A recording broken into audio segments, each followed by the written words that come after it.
Furious women stormed out of Parliament shouting "Shame on you!" at a Tory minister who refused to help after their pension age was hiked. Dozens of purple-clad protesters turned their backs on Guy Opperman before staging the noisy mass walkout of the Commons Public Gallery today. The Women Against State Pension Inequality, Waspi, activists are campaigning for 2.6 million women born in the 1950s whose state pension age is rising to 66 by 2020. In a heated debate, Tory backbenchers joined Labour calls for ministers to stop burying their heads in the sand and offer transitional help. But Mr. Opperman said the policy, set by two acts in 1995 and 2011, was implemented 22 years ago and supported by all political parties.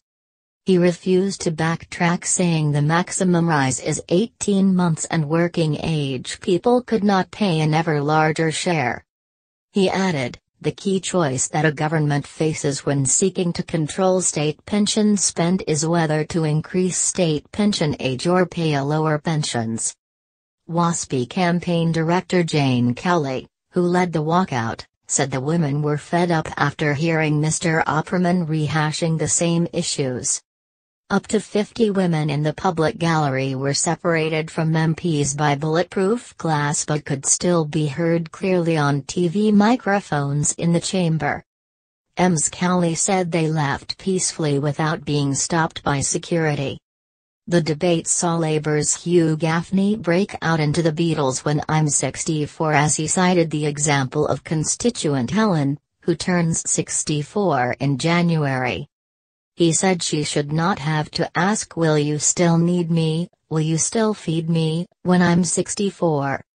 Tory MP Anne-Marie Trevelyan said, they have raised families alongside a lifetime of hard work and have made sacrifices to ensure future generations have better lives.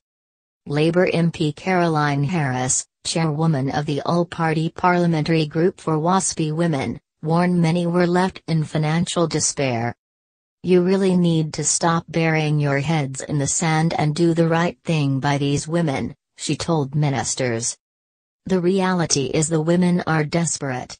I have women who are affected call my office, write to me, email me every day letting me know they have had to sell their belongings and are relying on family, friends and food banks.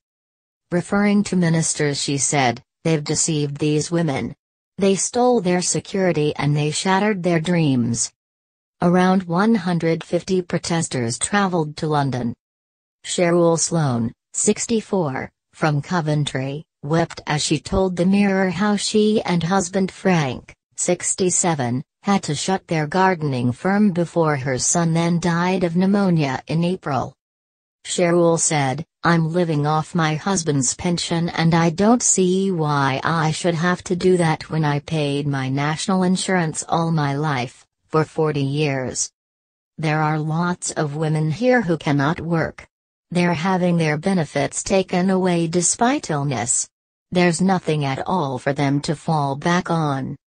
Maggie Hunter, 62, also from Coventry, sold her one-bed flat and said her 3 children are having to buy her food and pay her bills. I worked long 12-hour shifts in a care home and I took ill just before my 60th birthday, she said. I lost my sister and when I went back to work I got the norovirus from a resident. I realized I was not fit to work. Maggie was claiming sickness benefit, employment and support allowance, ESA, for anxiety, depression and migraines, but said it was stopped after she missed an assessment. She said she is now waiting for a decision by officials after being told she may not get the benefit back for 3 months.